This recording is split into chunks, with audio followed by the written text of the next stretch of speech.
أعوذ بالله من الشيطان الرجیم۔ میں اللہ عز و جل کی پناہ مانگتا ہوں شیطان مردود سے۔ بسم اللہ الرحمن الرحیم۔ اللہ کے نام سے شروع جو بہت مہربان رحم کرنے والا ہے۔ خیرکم من تعلم القرآن وعلمہ،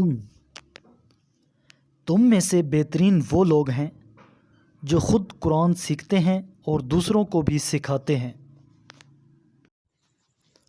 وَنَبِّئْهُمْ عَنْ ضَيْفِ إِبْرَاهِيمَ، اور انہیں ابراہیم کے مہمانوں کا حال بھی سنا دو۔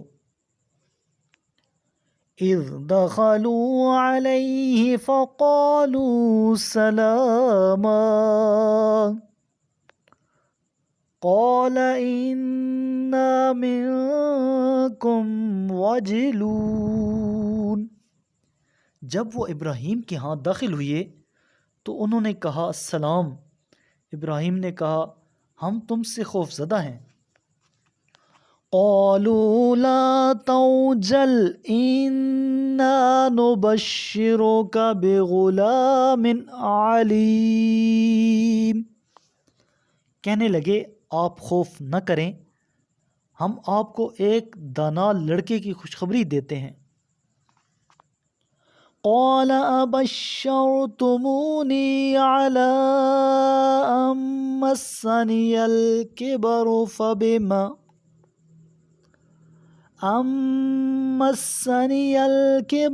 فبم تبشرون، کہا کیا تم مجھے اس وقت خوشخبری دیتے ہو جب بڑھاپے نے مجھے گرفت میں لے لیا ہے، کس بات کی خوشخبری دیتے ہو؟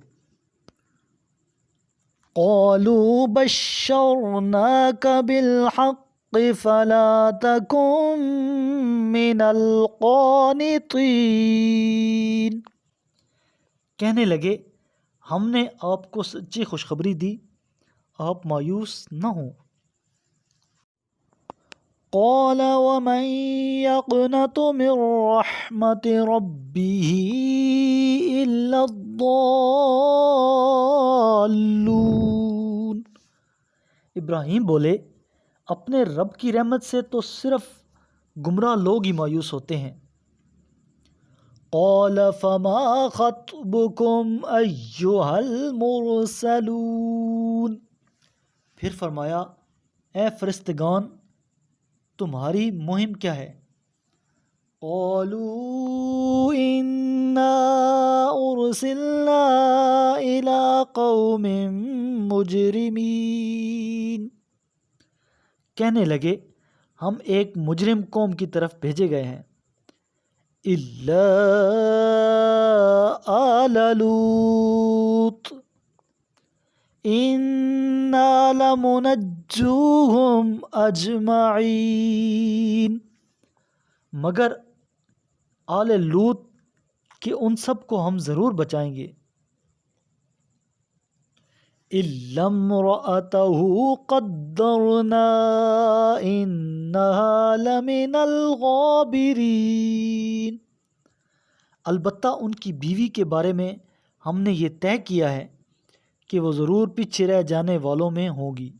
قال رسول اللہ صلی اللہ علیہ وآلہ وسلم اقرأوا القرآن فإنه يأتي يوم القيامة شفيعا لأصحابي، میرے کریم لجپال محبوب علیہ الصلوۃ والسلام نے ارشاد فرمایا قرآن پڑھا کرو کیونکہ وہ قیامت کے دن اپنے پڑھنے والوں کے لیے سفارشی بن کر آئے گا۔